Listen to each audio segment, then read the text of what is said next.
Então, hoje nós vamos meditar no texto dos Evangelhos que fala sobre a tentação de Jesus no deserto, onde ele foi tentado por Satanás. E nós vamos procurar compreender o que aconteceu aqui, compreender quais foram essas tentações, o que elas significaram e o que isso diz para nós hoje, o que isso nos ensina. Nós vamos perceber que essa mesma tática que Satanás usou para tentar Jesus, ele também usa até hoje para tentar os filhos de Deus.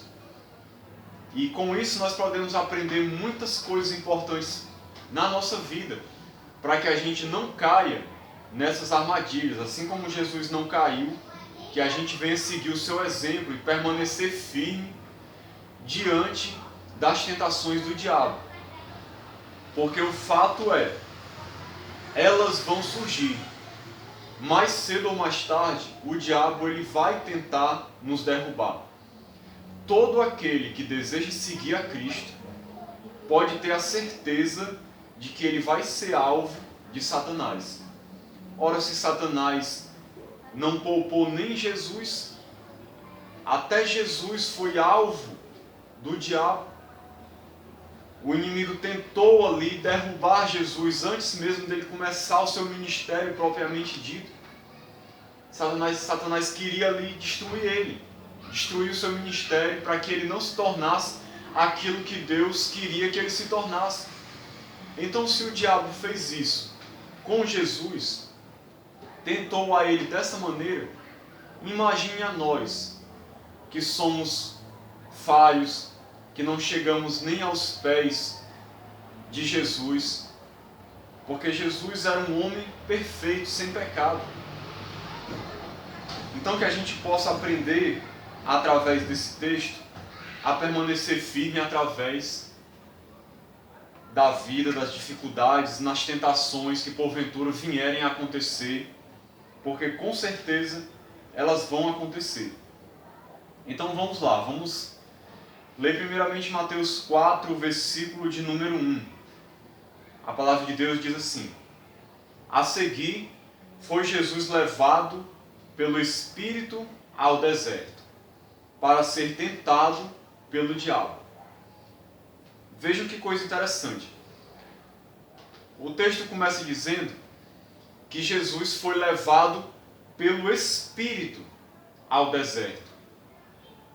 Não foi o diabo que levou Jesus ao deserto. Não foi nem Jesus que foi sozinho por conta própria ao deserto. O próprio Espírito Santo levou Jesus ao deserto. Um texto anterior mostra o batismo de Jesus. No momento do seu batismo, diz que o Espírito Santo veio sobre ele, em forma corpórea, como uma pomba. Pousou sobre ele ali. Jesus naquela hora foi ungido com o Espírito Santo. Não que ele não tivesse o Espírito junto com ele, mas naquele momento marcou o início do ministério de Cristo, da capacitação do Espírito sobre ele, onde ele foi ungido para começar o seu ministério. E aí o Espírito Santo mesmo leva Jesus ao deserto. E o texto ainda diz mais: para ser tentado pelo diabo. O Espírito levou e com o propósito de entregar Jesus para ser tentado pelo diabo. Parece até um paradoxo, né? Parece uma contradição. Por que que o Espírito Santo de Deus faria uma coisa dessas? Parece algo ruim. Parece algo mau. O Espírito levar Jesus para ser tentado pelo diabo, colocar Jesus ali para ser alvo de um ataque de Satanás. Mas na verdade havia um propósito divino aqui. O Espírito estava querendo que Jesus fosse colocado numa situação onde ele fosse provado, testado pelo inimigo. Para quê? Para que ele se mostrasse fiel. Para que ali ele vencesse o diabo. Para que ali ele prevalecesse. para que o inimigo fosse derrotado através daquele momento de dificuldade.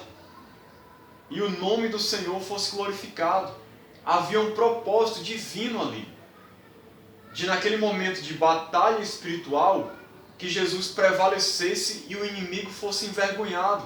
E o ministério de Cristo já começasse com uma vitória sobre Satanás. Essa era a vontade de Deus. Era o que Ele queria realizar na vida de Jesus naquele momento. E isso é interessante a gente saber, porque nos ajuda a compreender o porquê que às vezes na nossa vida também, Deus permite que o diabo nos tente. E alguém pode de repente pensar que Deus está sendo negligente, que Deus está sendo mau, por permitir que o diabo venha nos tentar. Mas Deus não está sendo mau. Deus não está deixando de olhar para nós quando Ele permite que o inimigo nos ataque, que o inimigo nos tente. Muito pelo contrário, Deus permite essas situações para trabalhar na nossa vida, para nos fazer crescer, para nos fortalecer, para nos fazer pessoas melhores, para que o seu nome seja glorificado e para que a nossa fé seja provada, para que assim ela se mostre uma fé autêntica, verdadeira, e o nome de Deus seja glorificado na nossa vida. Porque uma fé que quando é testada pelo inimigo, essa fé não permanece, essa fé não é verdadeira. Uma fé verdadeira é aquela que suporta as tentações e continua firme na presença de Deus. Então, muitas vezes, Deus permite essas situações para que a gente seja testado e mostre que realmente a nossa fé é verdadeira. E aí a gente cresça e seja fortalecido no Senhor, e o inimigo seja envergonhado, e a gente possa ser preparado também para um ministério. Porque Deus ele tem ministérios nas nossas vidas. Deus tem planos para nós. E pode ter certeza que Deus não vai nos entregar aquilo que Ele tem para nós sem que a gente esteja preparado antes.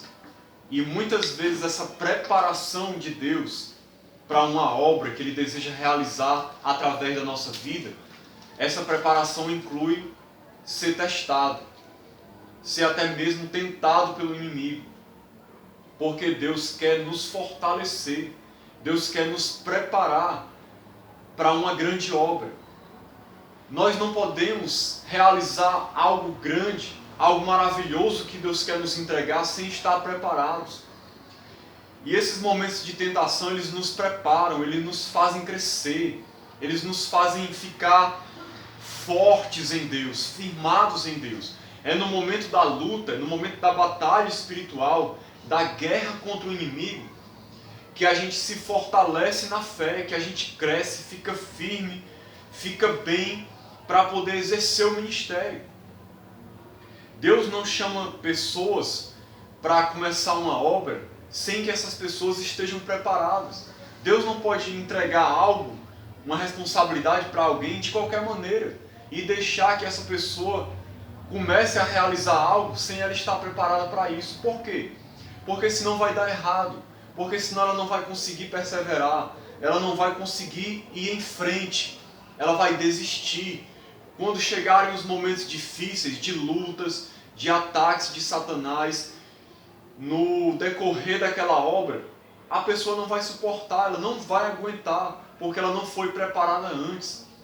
Então, assim como um soldado é treinado, preparado para poder ir para uma guerra, Deus, antes de nos entregar uma responsabilidade, um ministério, Ele nos prepara, Ele nos treina, Ele nos fortalece, Ele nos faz ficar fortes, para que quando a gente começar na batalha da obra que Ele quer nos entregar, a gente permaneça firme, inabalável e venha realizar aquilo que Deus tem para nós. E Deus tem coisas maravilhosas para realizar através da nossa vida nesse mundo. Deus quer nos usar para pregar o Evangelho, para salvar outras pessoas, para discipular vidas, para ensinar pessoas, para aconselhar, para acompanhar pessoas, orar, interceder. E para tudo isso a gente precisa estar preparado por Deus.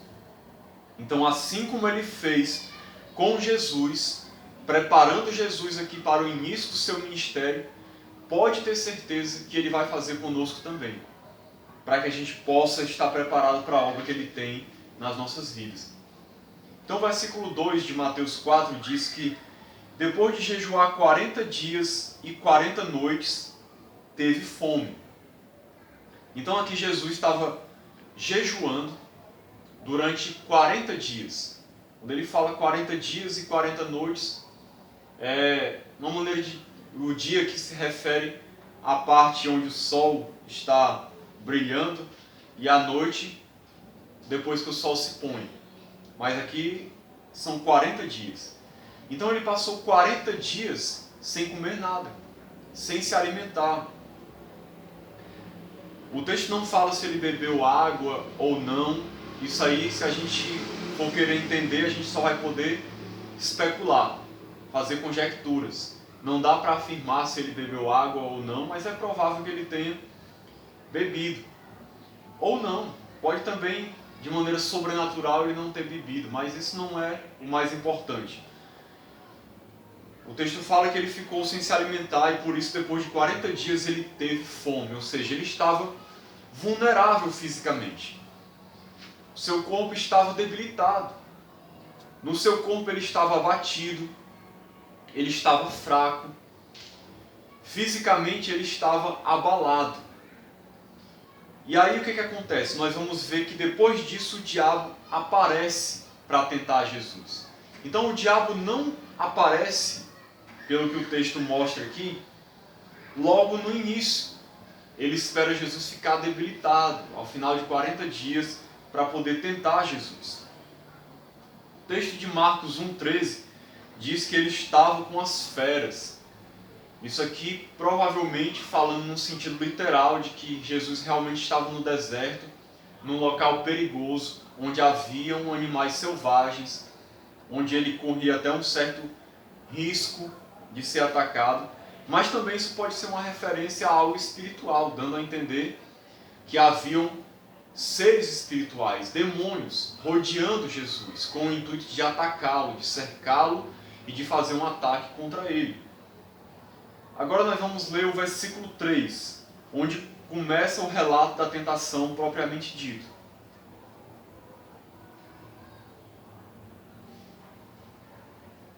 Então depois dos 40 dias, aí acontece o quê? A palavra de Deus diz que então o tentador, aproximando-se, lhe disse. Então veja só, o diabo esperou passar os 40 dias, pegou Jesus debilitado com fome e aí chegou para fazer o seu ataque, porque ele imaginou que seria mais fácil, Jesus estando debilitado fisicamente, seria mais fácil dele conseguir o seu propósito. Então o tentador, se aproximando-se, lhe disse: se és filho de Deus, manda que estas pedras se transformem em pães. A primeira coisa que nós vemos aqui, Satanás ele usa a expressão se és filho de Deus. Por que ele usa essa expressão se és filho de Deus? Isso é o que tinha sido acabado de ser dito a respeito de Jesus no seu batismo. Depois que ele foi batizado, diz que uma voz do céu, o Pai, falou assim: este é o meu filho amado, em quem me comprazo, em quem tenho prazer. Então foi afirmado publicamente que ele era o Filho de Deus. E isso já tinha sido afirmado também quando o anjo apareceu para Maria. Em outros momentos já tinha sido afirmado que Jesus é o Filho de Deus. E o diabo estava com certeza acompanhando esses acontecimentos. Ele tinha ouvido essa afirmação a respeito de Jesus. Então ele pega essa afirmação de que Jesus era o Filho de Deus, não um filho qualquer, mas o Filho unigênito, o Filho único de Deus.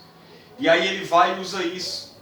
Quando ele começa a frase, ele fala: se és o Filho de Deus. Em outras palavras, o diabo estava querendo dizer o quê? Ele estava querendo dizer o seguinte: olha, você não é o Filho de Deus? Não foi afirmado que você é o Filho de Deus? Então prove.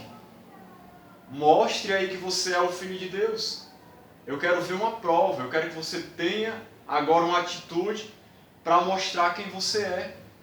Prove que realmente você é o Filho de Deus. Não adianta só uma declaração, não. Não adianta só alguém dizer, ou Deus dizer que você é o Filho de Deus. Eu quero ver agora que você prove. Eu quero que você me prove que você é o Filho de Deus. Então Satanás estava tentando Jesus aqui a ser o quê? A ser egoísta. A ser uma pessoa que ia usar de um milagre para poder provar quem ele era. Ele queria que Jesus tomasse uma atitude de querer provar quem ele era. Irmãos, a gente precisa entender uma coisa interessante. Quem é alguma coisa não precisa provar nada para ninguém. Quem tem segurança do que é, não precisa se preocupar em provar nada, em fazer alguma coisa para provar alguma coisa para os outros. Então, por exemplo, se você é um servo de Deus, se você é um filho de Deus, você não precisa cair na tentação de se preocupar em querer provar para os outros que você é um filho de Deus, que você serve a Deus. Não importa se as pessoas estão duvidando de você ou não. Você não precisa cair no erro de ficar querendo provar, querendo tomar algumas atitudes para mostrar quem você é, ou entrar num bate-boca para provar que realmente você é um filho de Deus, ou para provar qualquer outra coisa, para provar que você tem um chamado, que você tem um ministério, que você é um pastor, que você é diácono, presbítero ou missionário.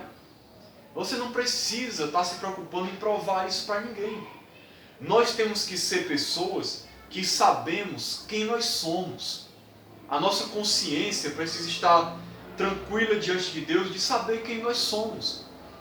Deus, ele revela para nós quem nós somos. Ele testifica no nosso coração, ele fala conosco. E isso nos dá certeza. A gente não precisa provar nada para ninguém. Tem muita gente que às vezes cai nesse erro de estar se preocupando muito com o que os outros pensam, com o que os outros acham e querendo a fina força provar por palavras e por atitudes que ele é isso, que ele é aquilo, que ele foi chamado para isso ou para aquilo. Isso é besteira. Isso é coisa de pessoas que não têm segurança. Pessoas que não têm segurança de quem elas são. Pessoas que não estão realmente se sentindo firmadas naquilo que elas são de verdade. E aí nós vemos muita gente às vezes abrindo a boca para poder afirmar, olha, eu sou filho de Deus, eu sou servo de Deus, eu sou pastor aqui, eu sou diácono, eu sou missionário, eu sou apóstolo, eu sou isso, eu sou aquilo. Tipo, para poder confirmar diante dos outros porque está achando que alguém está duvidando do que ele é. Isso é besteira. Isso é uma coisa que não vale a pena, isso é uma coisa desnecessária, isso é uma coisa de quem não tem segurança. Então Satanás queria que Jesus mostrasse essa atitude de insegurança, de alguém que não tinha confiança no que Deus afirmou, que ele era o Filho de Deus, que precisava provar para Satanás que ele era o Filho de Deus. Por isso que Satanás diz, se és o Filho de Deus, manda que estas pedras se transformem em pães. Ou seja, prova fazendo com que essas pedras aqui se transformem em pães. Senão eu não vou acreditar, senão as outras pessoas não vão acreditar. Você tem que dar uma prova. E é interessante que a tentação aqui, o que significou isso? Manda que estas pedras se transformem em pães. Satanás queria que Jesus fizesse um milagre com motivos errados, com motivos egoístas. Que Jesus se mostrasse ali egoísta, egocêntrico e fizesse um milagre para provar algo a respeito dele mesmo. Era isso que Satanás queria. Só que o milagre, ele não tem esse propósito. O milagre ele não é para ser feito para provar que nós somos alguém. Ninguém pode querer fazer um milagre ou fazer qualquer outra coisa para provar que é alguma coisa. O propósito do milagre qual é? É dar honra, é dar glória a Deus. O propósito do milagre é glorificar o nome de Deus, o nome de Jesus Cristo.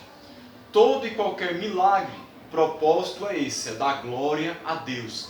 Nunca dar glória a um homem, nunca chamar a atenção para uma pessoa, nunca para provar que alguém é alguma coisa.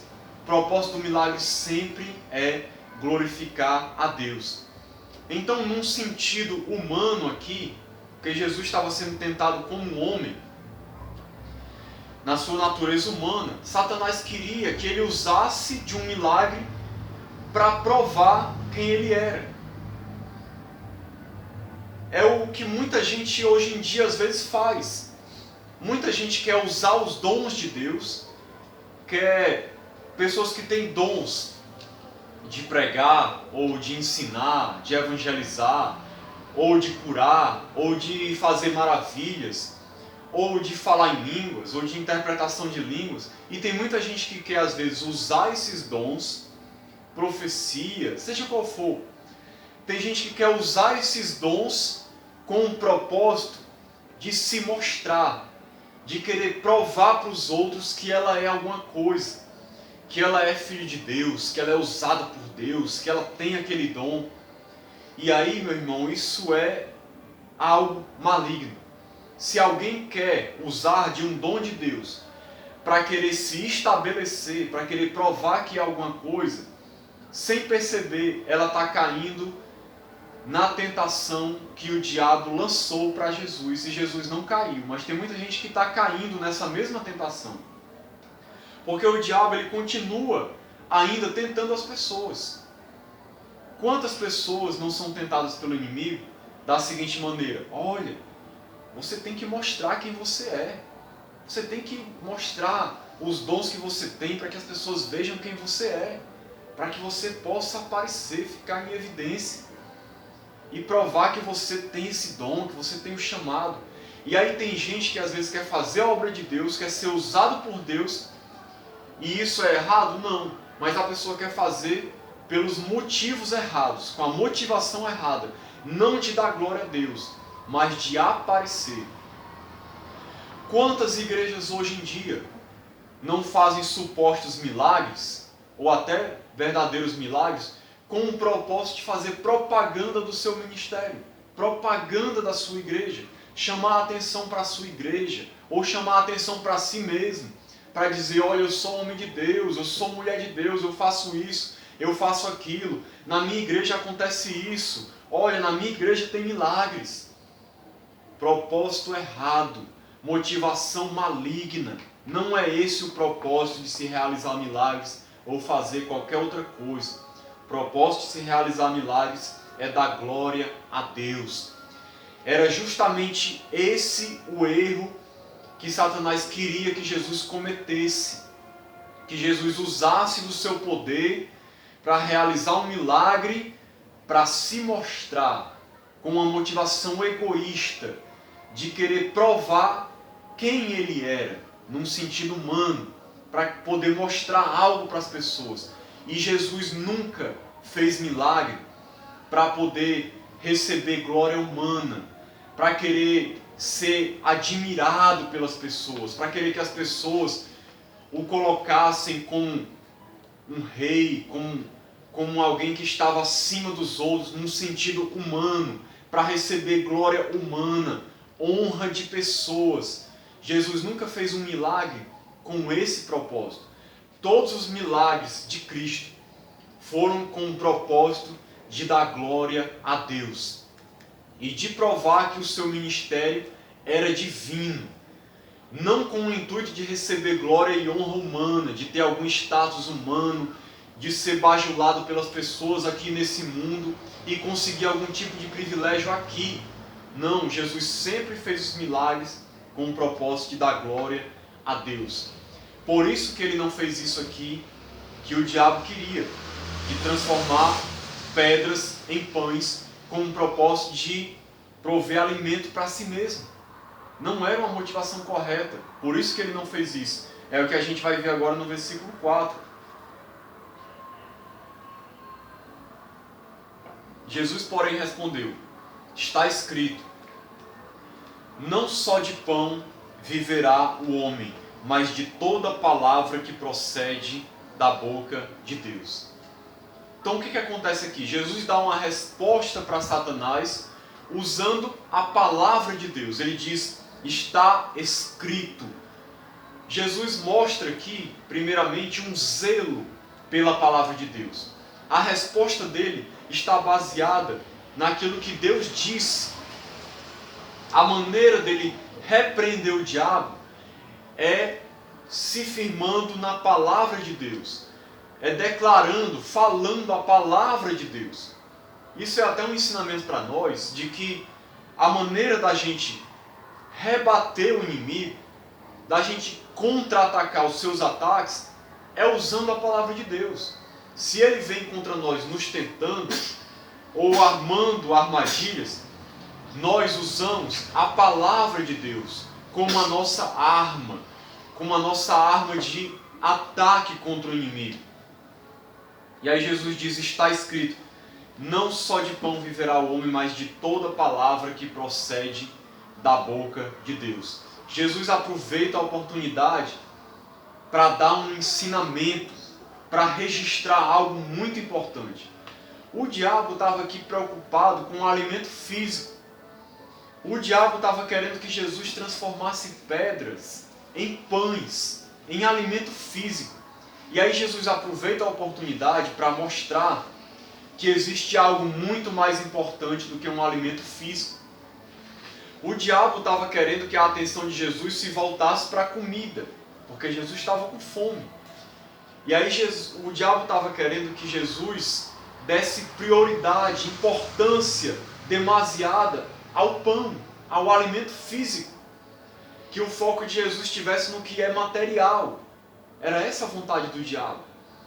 Só que Jesus não perdeu o foco. Jesus não deixou que o diabo tirasse o foco dele do que é mais importante.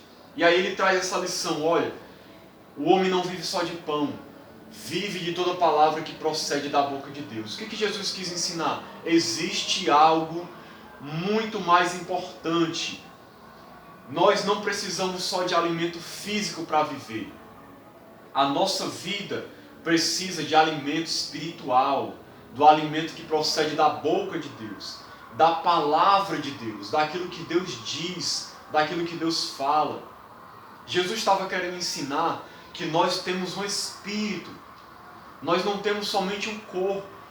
O nosso corpo precisa de alimento físico, mas o nosso espírito, a parte espiritual que se comunica com Deus, precisa de alimento espiritual, precisa estar alimentada espiritualmente. E isso é muito mais importante até do que o alimento físico. Era isso que Jesus queria ensinar.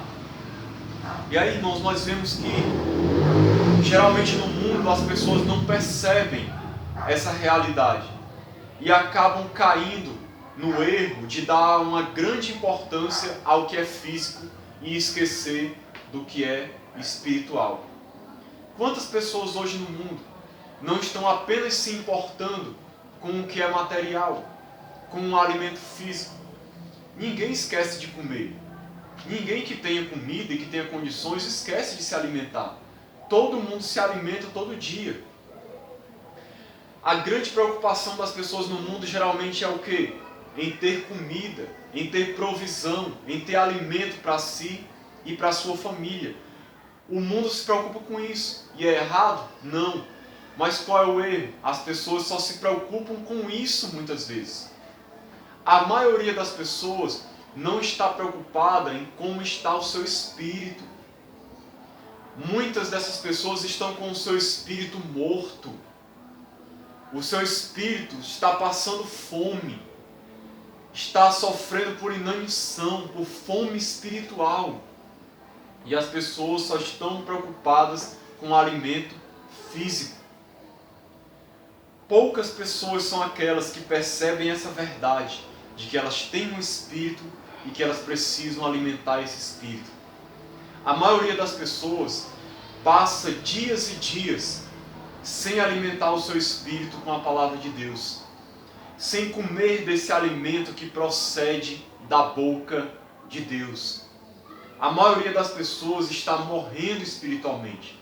A maioria das pessoas não conhece a palavra de Deus. A maioria das pessoas não meditam nas Escrituras. A Bíblia, ela é a palavra de Deus escrita. É o alimento que Deus deixou para nós, para que a gente se alimente dela, para que a gente medite nas Escrituras, para que a gente reflita, para que a gente possa, através dela, se alimentar espiritualmente. Por que a gente se alimenta espiritualmente através das Escrituras, da Bíblia? Porque quando a gente medita na Bíblia, nós conhecemos a Deus, nós conhecemos a nós mesmos, nós conhecemos a vontade de Deus para nós. E aí o que acontece? Deus produz vida em nós. Deus produz crescimento espiritual. Deus produz transformação. Deus aviva o nosso espírito. Deus nos fortalece. Deus faz com que o nosso espírito se eleve. A gente cresce, a gente amadurece. A gente é transformado, santificado, restaurado, avivado. Nós recebemos vida de Deus. Somos abençoados através da meditação nas Escrituras, de refletir na palavra de Deus, de se alimentar diariamente dessa palavra.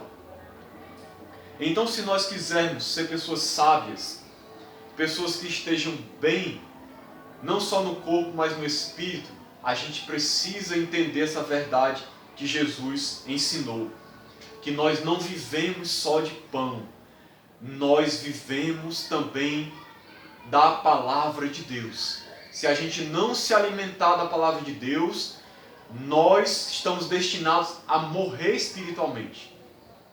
Não se alimentar da palavra de Deus é suicídio espiritual. É fraqueza na certa. Nós vamos nos distanciar de Deus, vamos nos enfraquecer, vamos dar lugar para o pecado, vamos cair nas tentações de Satanás, porque o espírito enfraquece se ele não é alimentado pela palavra que procede da boca de Deus. Então, assim como você se alimenta o seu corpo, lembre-se de se alimentar também no seu espírito, de alimentar o seu espírito. Aí muitas pessoas dizem: irmão, eu não tenho tempo para ler a Bíblia. Essa é uma questão de necessidade. Nós temos que arrumar tempo. Todo mundo arruma tempo para comer. A gente precisa arrumar tempo para meditar na Bíblia, para a gente poder estar bem alimentado. Vamos continuar. Vamos ver agora o versículo. Eu vou ler aqui 2 versículos de Lucas, para falar da outra tentação. Não, eu vou ler aqui agora Lucas, capítulo 4, do versículo 9 até o 13. Mas essa tentação também está registrada no livro de Mateus. Versículo 9 de Lucas, capítulo 4, diz assim: Então o levou a Jerusalém e o colocou sobre o pináculo do templo, ou seja, uma parte alta do templo. E disse: Se és o Filho de Deus, atira-te daqui abaixo.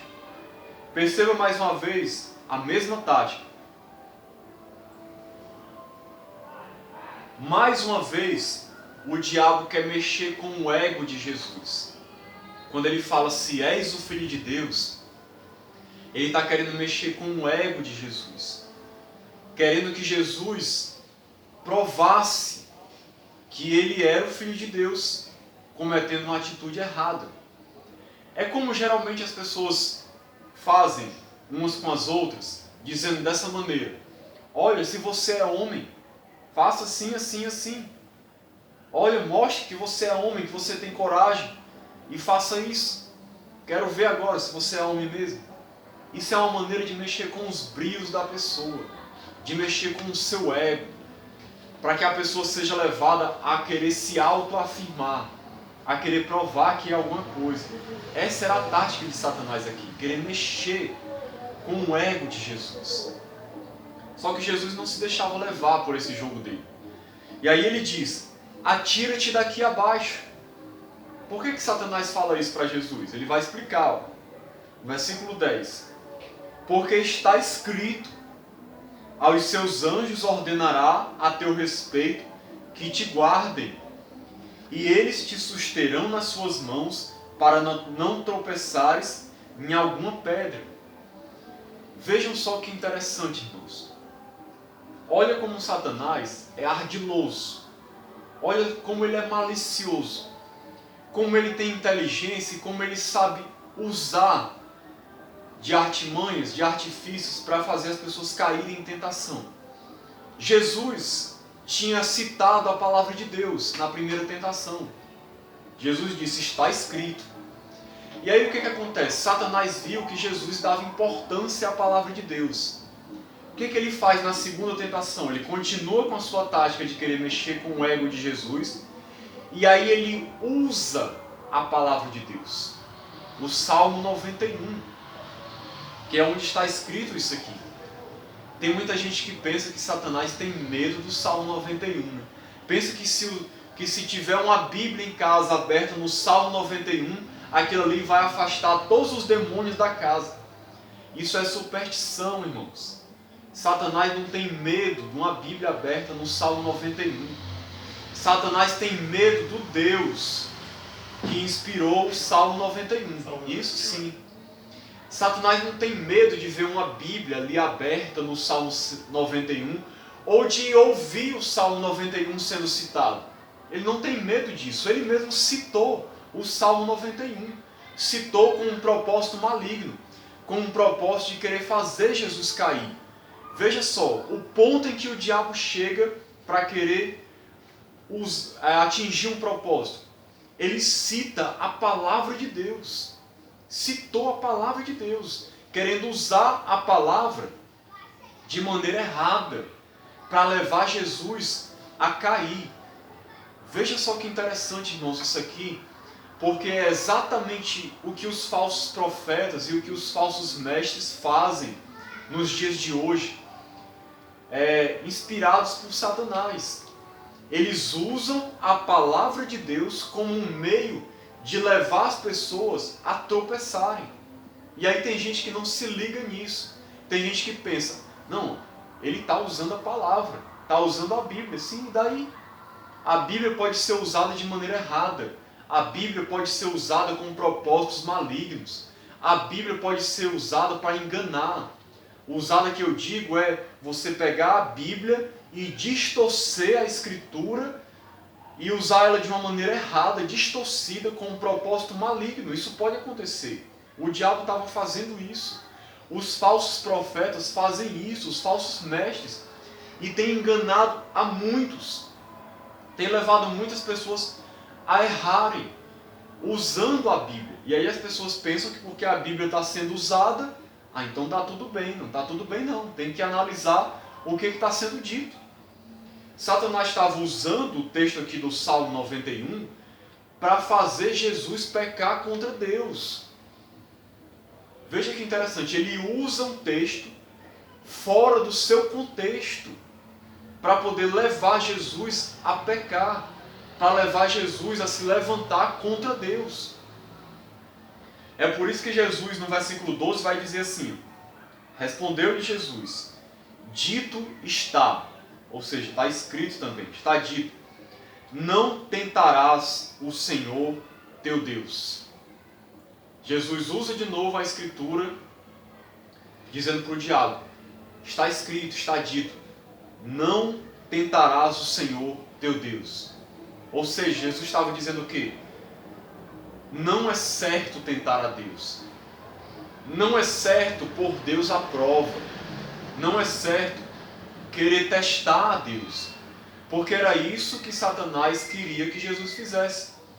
Que Jesus testasse Deus. Como assim? Se jogando do pináculo do templo para ver se Deus ia mandar os anjos para segurar ele, para que ele não morresse. Isso é testar Deus, é tentar Deus.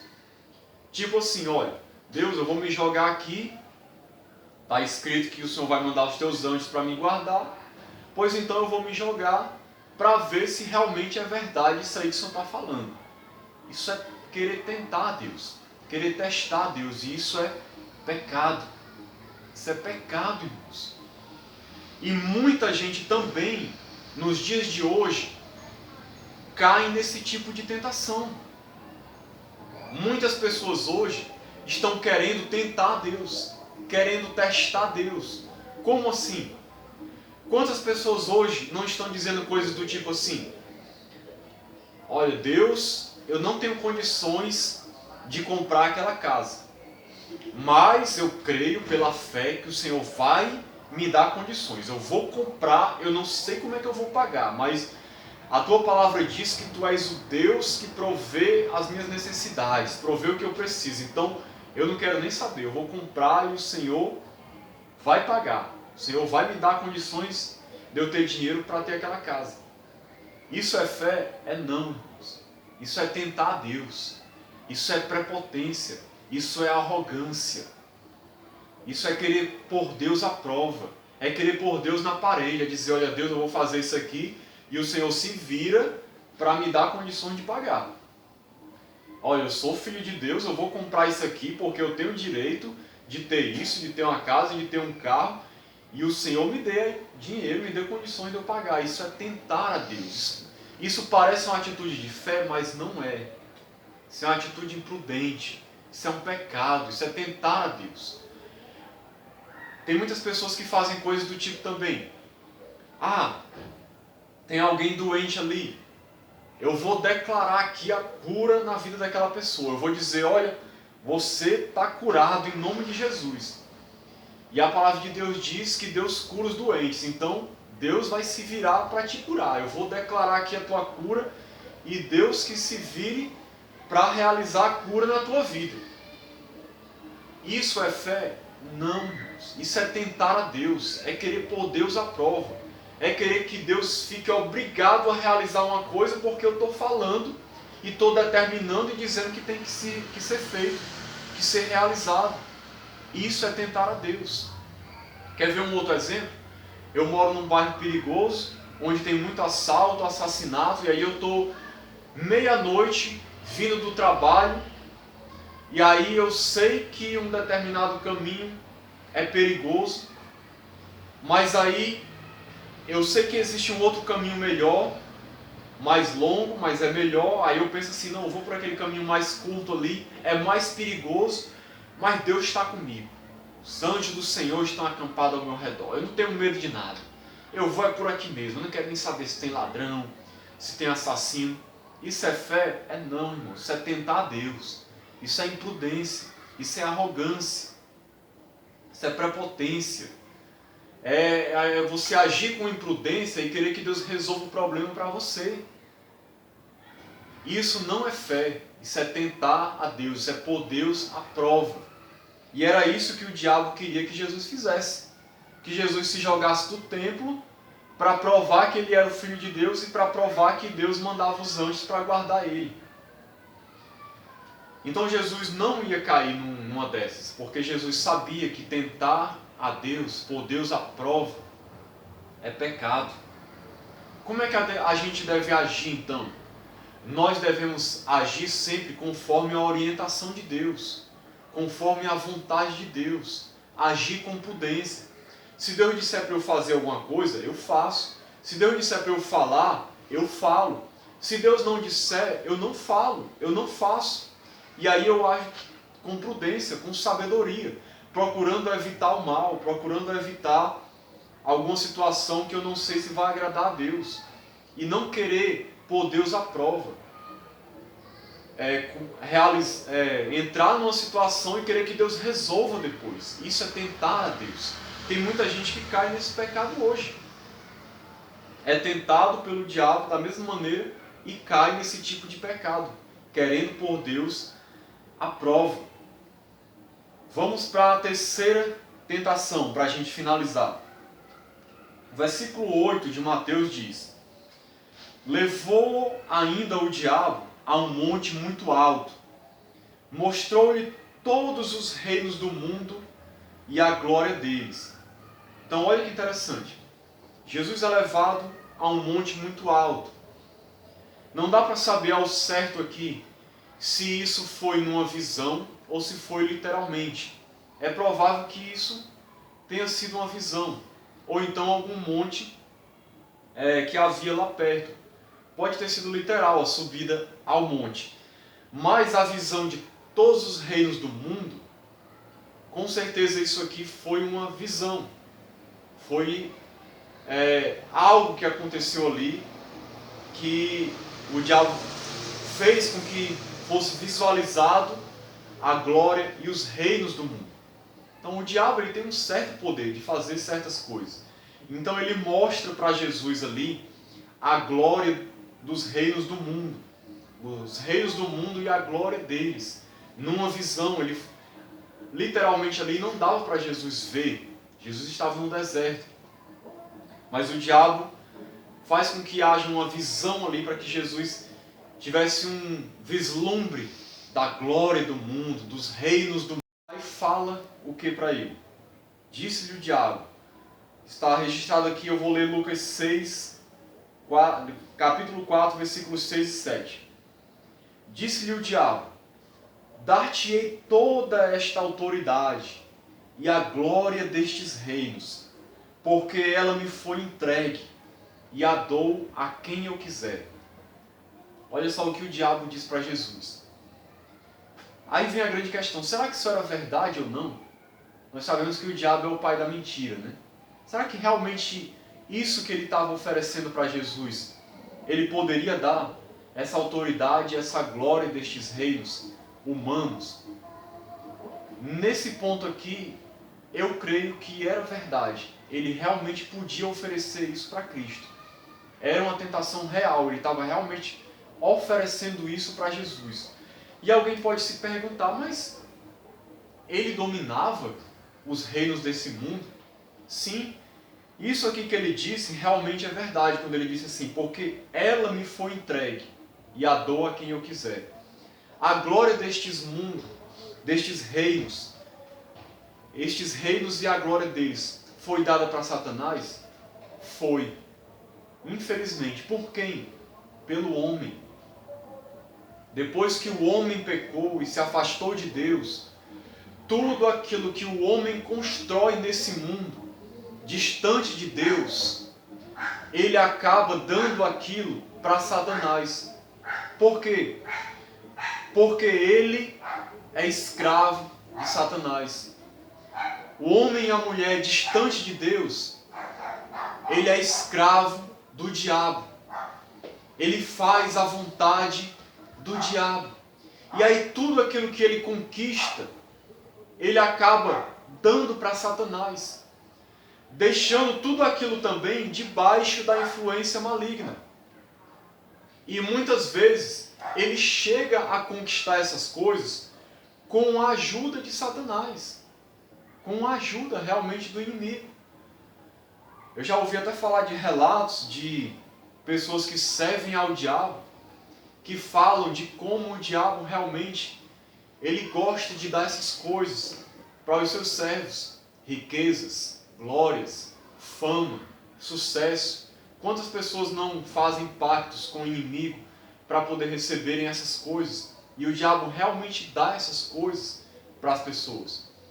Por que ele dá isso? Porque ele é bom? Não. Ele sabe que essas coisas têm um poder grande de destruição. Poder, dinheiro, fama, glória, status.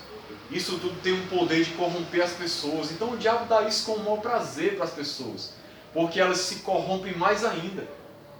Então realmente o diabo, ele reina nos reinos deste mundo, nos reinos humanos, nos governos, nas sociedades. Como a Bíblia diz, ele é o Deus deste século. Ele governa sobre este mundo, governa sobre aqueles que estão em pecado, sobre aqueles que estão longe de Deus e sobre tudo que eles têm. Então isso aqui que o diabo estava falando não era mentira. Ele poderia realmente oferecer isso a Cristo. E ele estava oferecendo isso para Jesus. Ele estava oferecendo isso para Jesus.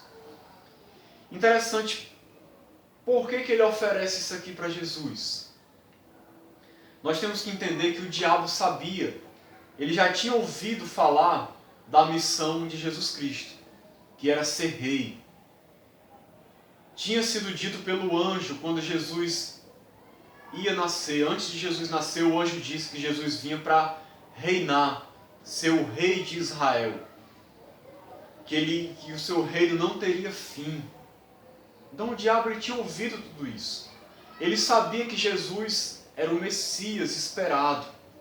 O Messias que todo mundo esperava para que reinasse sobre Israel, que governasse e que assim Israel prevalecesse sobre as nações. Era isso que o povo de Israel esperava.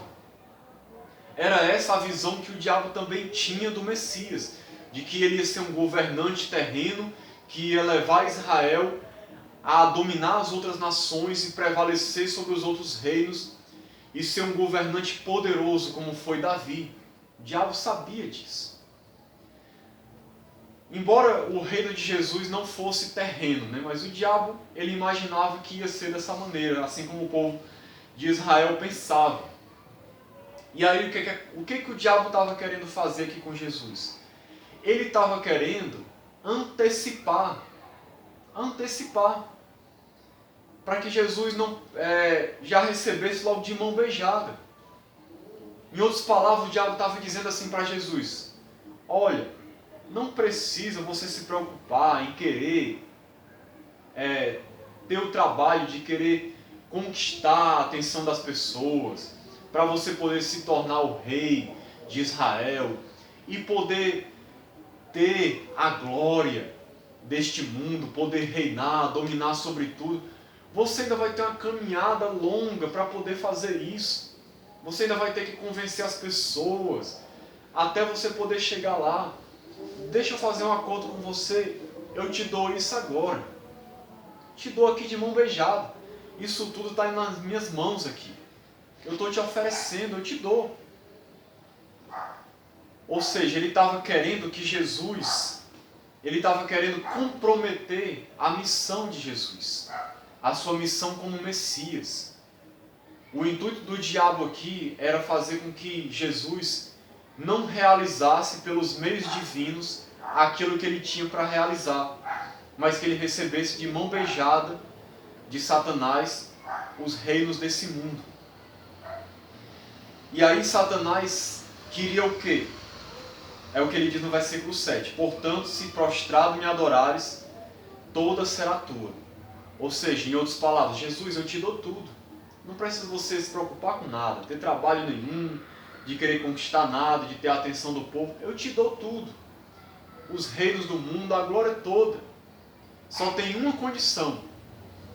Você vai ter que se prostrar diante de mim e me adorar. Em vez de você ser fiel ao seu pai, você vai ter que ser fiel a mim. Você vai ter tudo, vai governar sobre tudo, mas vai ficar abaixo de mim. Você vai ter que me adorar, vai ter que me ter como seu Deus. E aí você vai ter tudo. A única condição é essa, que você se prostre e me adore. Então o diabo queria quebrar a comunhão de Jesus com o Pai, acabar com a missão de Jesus, que não fosse realizada pelos meios divinos, e que assim Jesus passasse a ser fiel ao diabo. Era isso que Satanás queria. Ele queria enganar o Filho de Deus. Ele queria conquistar a fidelidade do Filho de Deus. Assim como ele traiu a Deus e conquistou a fidelidade de um terço dos anjos. Ele queria novamente enganar um servo de Deus, assim como ele enganou Adão. Ele queria enganar o segundo Adão, que é Cristo. E que assim ele pudesse prevalecer contra Deus. Esse era o plano do diabo. Ele queria acabar com a obra do Messias. E de quebra, trair a Deus. Mais uma vez, e conquistar a fidelidade do Filho de Deus para ele. Era isso que ele queria. Só que Jesus diz lá no versículo 10, diz assim, Mateus 4,10 diz, então Jesus lhe ordenou, retira-te, Satanás, porque está escrito, ao Senhor teu Deus adorarás e só a Ele darás culto. Jesus mais uma vez usa a palavra de Deus para mostrar como ele estava sempre firmado na palavra. Isso aqui é um exemplo para nós. Usar a Bíblia como a nossa arma contra o diabo. Sempre que ele vier atacar a nossa mente, que a Bíblia seja a arma que você vai usar contra ele, quando ele estiver te tentando. E aí Jesus diz, está escrito, ao Senhor teu Deus adorarás e só a Ele darás culto. Ou seja, só Deus é digno de adoração. Eu não vou me prostrar diante de você. Não vou. E Jesus, irmão, sabia quem ele era. Jesus, ele sabia que ele ia receber o governo de tudo. Não sobre os reinos humanos. Não era essa a glória que Jesus queria, não. Os reinos deste mundo, a glória deste mundo, não foi para isso que Jesus veio. Jesus veio para instalar um reino espiritual, o reino dos céus, para ter um governo espiritual sobre tudo e sobre todos. E isso ia se realizar da maneira de Deus, no tempo certo. É tanto que quando Jesus ressuscita, ele diz, toda autoridade me foi dada nos céus e na terra. Ou seja, eu estou governando sobre tudo. Eu tenho autoridade sobre tudo, sobre todas as coisas. Isso ia acontecer. Ele sabia que ia chegar o tempo disso acontecer. Ele não precisava se dobrar diante de Satanás. O que a gente aprende com isso aqui, irmãos? Para a gente poder finalizar. Da mesma maneira, o diabo está tentando as pessoas hoje, com essa mesma tentação, oferecendo a glória deste mundo, oferecendo as coisas deste mundo, as riquezas, fama, sucesso, status, poder. O diabo está oferecendo isso para as pessoas, em troca de que as pessoas sejam fiéis a ele. Mas ele oferece isso. E muita gente está caindo como um patinho nas tentações do diabo sem nem perceber. Até mesmo dentro das igrejas hoje em dia, isso aqui é o que tem sido oferecido. Dinheiro, poder, riquezas, fama, sucesso. Veja a pregação da igreja de hoje, da maioria das igrejas. Venha para Jesus e você vai se tornar rico. Venha para Jesus, você vai ser um empresário de sucesso. Venha para Jesus, você vai ser cabeça, não vai ser cauda, ou seja, você vai ser alguém de posição na sociedade. Você vai estar por cima, não vai estar por baixo. Você vai estar na elite. Você vai ter do bom e do melhor. Essa é a pregação de muitas igrejas hoje. É a mesma pregação de Satanás. Muda alguma coisa? Não muda nada. Está sendo oferecida a mesma coisa em nome de Deus para as pessoas hoje.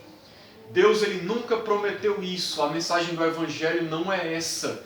Deus não prometeu para as pessoas que ia dar riqueza para elas, que ia dar fama, que ia dar poder humano, que ia dar status social.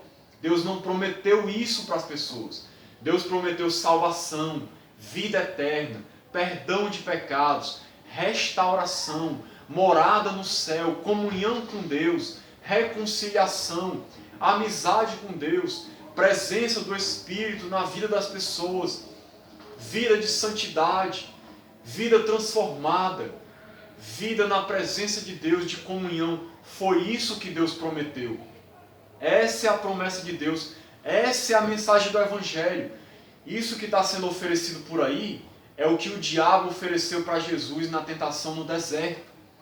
E muita gente está oferecendo isso para as pessoas em nome de Deus, mas não é Deus que está oferecendo isso. Por que Deus não oferece isso para as pessoas? Porque Deus sabe que essas coisas são armadilhas. Não é à toa que Jesus disse assim, não ajunteis para vós outros tesouros sobre a terra, ajunteis tesouros no céu. Por quê? Jesus sabe que ajuntar tesouros é uma tentação grande para as pessoas. Paulo disse que aquele que quer ficar rico cai em tentação e cilada. O dinheiro, ele é um rival de Deus. Por isso que Jesus disse, ninguém pode servir a Deus e a Mamon, ou seja, a Deus e as riquezas. O poder também é algo que corrompe as pessoas. E muita gente hoje está nas igrejas buscando poder, buscando status, querendo títulos, querendo glória humana, querendo se sobressair diante das pessoas. Quantos pregadores e cantores começaram tão humildes, buscando a glória de Deus, buscando servir a Deus, e foram corrompidos pelo poder, pela sede de fama, de dinheiro, se venderam. Hoje em dia estão usando seus ministérios como um meio de ganhar dinheiro, de ter fama, de ter poder, de ter status. Tem gente aí que diz que serve a Deus, mas se acha um verdadeiro Deus na terra. Se acha melhor do que os outros. Está buscando glória humana. Nem Jesus buscou glória humana. Quando quiseram certa vez pegar Jesus para fazê-lo rei, ele saiu do meio da multidão e foi embora. Ele não quis isso, porque Jesus não veio buscar glória humana. Jesus não veio buscar dinheiro, Jesus não veio buscar poder, status. Quem buscava isso na época de Jesus eram os fariseus, os religiosos hipócritas. Jesus viveu uma vida de humildade, sem buscar status humano, sem buscar glória humana, sem buscar riquezas. Jesus não buscou essas coisas, nem nos ensinou a buscar essas coisas, porque isso corrompe o ser humano, irmãos. Corrompe. E o diabo está corrompendo muita gente hoje, dizendo para elas, olha, Deus quer dar isso para vocês, Deus quer que vocês sejam assim, Deus quer que vocês tenham isso, mentindo, enganando, para levar as pessoas para longe de Deus, para levar as pessoas a cair nessa armadilha. E infelizmente, muita gente está caindo nessa armadilha hoje. Muita gente hoje na sua vida só prioriza dinheiro, bens materiais, poder, status. Só vivem para buscar essas coisas, em vez de buscar a Deus, em vez de buscar as coisas de Deus, em vez de buscar o reino de Deus em primeiro lugar e a sua justiça, como ordenou Jesus. Estão buscando as outras coisas, coisas materiais, coisas que nem deveriam buscar. E infelizmente estão caindo nessas mesmas tentações. O versículo 13 de Lucas, capítulo 4, diz assim: passadas que foram as tentações de toda sorte, apartou-se dele o diabo, até momento oportuno. E eis que vieram anjos e o serviram. Mateus 4, 11. Então, o diabo não conseguiu realizar o seu propósito. Ele se apartou de Jesus, até momento oportuno. Ou seja, depois ele volta. Mas naquele momento ali, ele foi derrotado por Cristo. E aí os anjos de Deus vieram e serviram a Cristo. Irmãos, essas mesmas tentações o diabo tem lançado contra nós. Que em nome de Jesus, a gente não caia nelas. Não caia. Não priorize buscar as coisas materiais, o pão físico. Priorize o pão espiritual. Não queira se autoafirmar para ninguém, querer provar nada para ninguém. Não queira cair na tentação de querer a glória deste mundo, as riquezas. Não caia na tentação de querer tentar a Deus para poder provar alguma coisa. Usar os dons de Deus para querer se autoafirmar, para querer se promover. Não caia nessas tentações do diabo. Se firme nas Escrituras como foi Jesus e permaneça firme e fiel a Deus. Que Deus nos abençoe em nome de Jesus. Amém. Glória a Deus.